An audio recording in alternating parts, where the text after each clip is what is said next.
আমি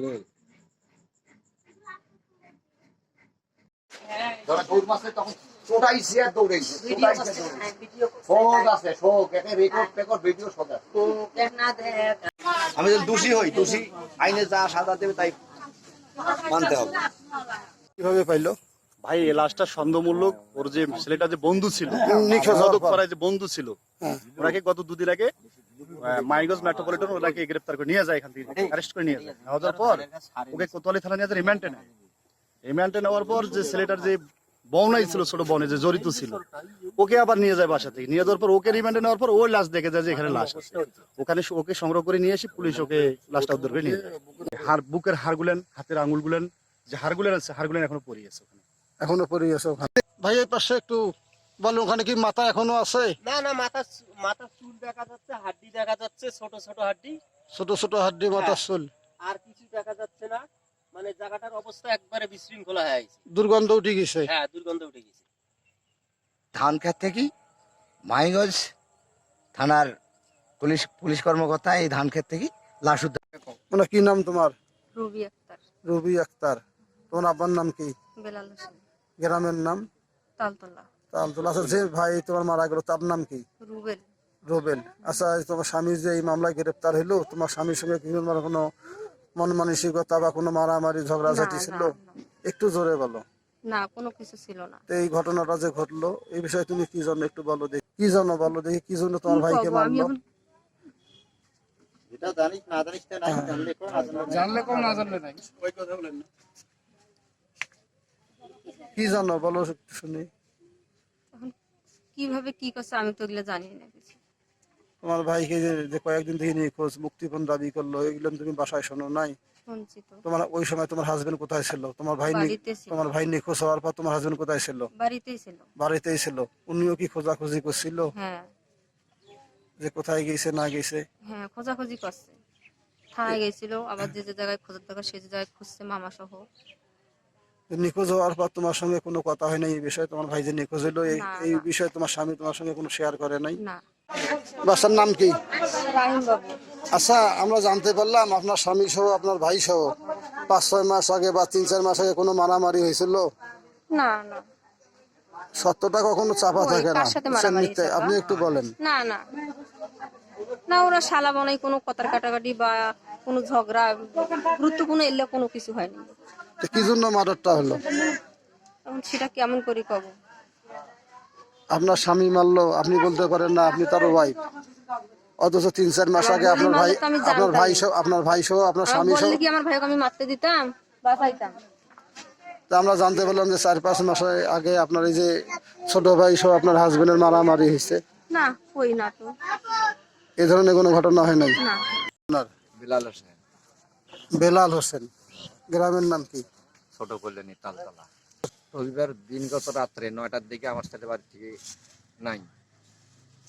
সোমবারের দিনে 2টার দিকে আমাকে ফোন করে বললো যে তোমার ছেলে আমার কাছে আছে, টাকা লাগবে 15 লাখ, টাকা দেন তো ছেলে দেবো, না হলে ছেলে লাশ দেবো। কে চাইলো 15 লক্ষ টাকা? কে বা কার চাইছে আমি এটা বলতে পারলাম না, খালি মোবাইলে আমাকে ফোন করে বলছে।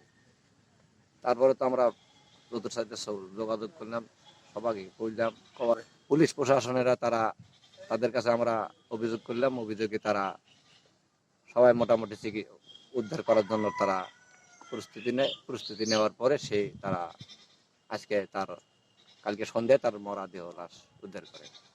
যে ছেলে মারা গেছে তার কি হন আপনি? তার বাবা আমি। ওই ছেলের নাম কি? রুবেল ফাহিম। রুবেল ফাহিম। আপনি কি মামলার বাদী? আমি বাদী। কয়জন আসামি এই মামলার? আসামি এখনো অব্যাহত আছে। কয়জন ধরা পড়ছে? ধরা পড়ছে মাত্র 2টা। কি নাম? একজন নাম হাসানুর আপেল, আর একজন নাম হলো সোহাগ। একটু কথা বলেন এই বিষয়ে। মুক্তিবন্ধের দাবি করছিল আমার কাছে, যে কে করছে এটা তো আমি জানি না। মোবাইলে আমার ছেলের মোবাইল থেকেই বলছিল, এই 2টা কথাই বলছে। বলিয়া নাম্বারটা কত মুখস্থ আছে? নাম্বার মুখস্থ নেই, ওটা ছেলের নাম্বার। আমার আপনার ছেলের নাম্বার, নাম্বার? ছেলের নাম্বার। 2জন যে আসামি গ্রেফতার হলো, এর মধ্যে আপনার কেউ আপনজন আছে? আছে, জামাই একজন আমার। আপনার নিজের জামাই? আপনার বাসায় থাকে? বাসায় ঘর দিয়ে থাকে। তার বাড়ি কোথায়? বাড়ি এই যে মহিন্দ্রা সর্দারটারি। আপনার বাবার নাম কি? আমার নাম তো আমি জানি না। আপনার বিয়ের নাম বলতে পারেন না?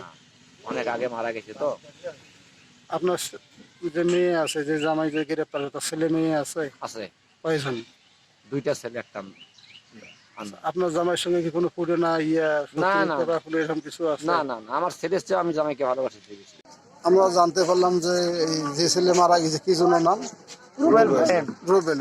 আর আপনার জামাই হলো আপেল। আপেল। তো আপনার জামাই সহ কি কোনো গন্ডগোল ছিল? না না না, কোনো কিছু ছিল না। সত্য করে বলেন। না না, কোনো আমার সামনে তো কোনো গন্ডগোল আমরা দেখিনি না। বনাই শালা বনে খুব ফ্রি মাইন্ডে, এইসব বিষয়ে কোনো বাড়িতে কোনো না, আমরা জানতে পারলাম 3-4 মাস আগে বা 5 মাস আগে শালা বনাই মারামারি হয়েছে। না না না, এটা ভুয়া খবর, এটা না না, এটা না, এরকম এই বিষয়ে আপনি কি বলেন? এটা মানুষের মিথ্যা কথা বলছে। যে 4-5 মাস না, আগে না, না, আপনার এটা শালা নয় নাই। বনাই মারামারি না, হয়েছে? 4 মাস আগে আমার জামাই বিদেশে ছিল। না, বিদেশ 1 বছরের, বুঝি না। না না না, ও জানা না, কোনো গন্ডগোল নেই। কোনো গন্ডগোল না না, হয়নি? 4 মাস হবে আমার মেয়ে আমার জামাই ধরি মারছে।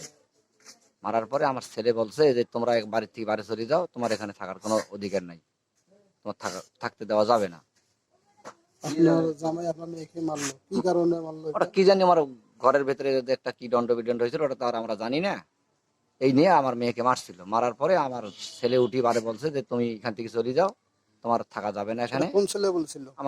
আমার রবেল ছেলেই বলছিল। যে আমার ছেলে ছেলেই তো একটা, যে ছেলে মারা গেছে ছেলে একটাই? ছেলেই একটা ছেলে, ওইটাই বলছিল। আর কিছু বলেন না, আর কিছু বলেনি।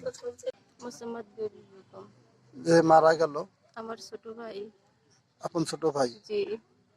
আচ্ছা, এই তোমার ছোট ভাই যে মারা গেল এই বিষয়ে একটু বলেন দেখি শুনি, কিভাবে আমি কি নিখোঁজটা হলো? বলবো, আমি তো ছিলাম শ্বশুর বাসায়। এখন এক যে মারুক, আমি উপযুক্ত বিচার চাই। এখন আমার বোনাই হোক আর কেউ হোক, আমি এইটাই দাবি করতেছি। তোমার তোমার বোনাই যে তোমাদের বাসায় থাকতো, তোমাদের বোনের সঙ্গে কি তোমাদের কোনো ঝগড়াঝাটি বা কোনো? জি না, এরকম কিছুই হয় নাই, এরকম কিছু হয় নাই। আপনার ছোট ভাই নিখোঁজ হওয়ার পর মুক্তিপণ চাইলো, কে চাইলো এই বিষয়ে না, আপনার? এ বিষয়ে ওই শুধু একবারে ফোন দিছিল যে 15 লাখ টাকা হলে আপনার ভাইকে ছেড়ে দিব, কিন্তু আমরা দিতে রাজি হয়েছি। পরবর্তীতে বলছি যে কোথায় দিব, এইটা আর আমাদের পরবর্তীতে বলেনি। আসলে ব্যাপারটা আমরা দীর্ঘ কিছুদিন দিন থেকে খুঁজতেছি যে আমাদের ছেলে কিডন্যাপ হয়ে গেছে, 15 লক্ষ টাকা বন দাবি করছে। এই মর্মে আমরা একটা ফোন পাইলাম। ফোন পাওয়ার পরেই আর কিছুক্ষণ পরে ওই ফোনটা অফ হয়ে গেল। অফ হওয়ার পর আর ফোনটা চালু হয়নি। চালু না হওয়াতে আমরা চিন্তা ভাবনার মধ্যে একদিন গতদিন চলে যায়। চলে যাওয়ার পর আমরা আইনের আশ্রয় নেই। বলে আমাদের ছেলে হারিয়ে গেছে, না আমরা তো মনমানসিকতা সেরকম। যাই হোক, আইনের আওতায় যায় আমরা আইনের কাছে একটা আশ্বাস পেলাম, যদি আপনাদের ছেলে কিডন্যাপ হয় অবশ্যই সে বাইরে হবে। যাই হোক, দীর্ঘ 4 দিন যাওয়ার পরে আসামিকে ধরানো হয়। ধরা পরে তো এই আলামত পাওয়া গেল, লাশটাও আমরা বাইর করে পাইলাম। এই বলে আমরা আইনের কাছে এটা আহ্বান করি যেন যারা প্রকৃত যারা অপরাধীর মৃত্যুদণ্ড অথবা যাই যাবজ্জীবন জেল, আমরা এই বলি আমার বক্তব্য। আমি এখানেই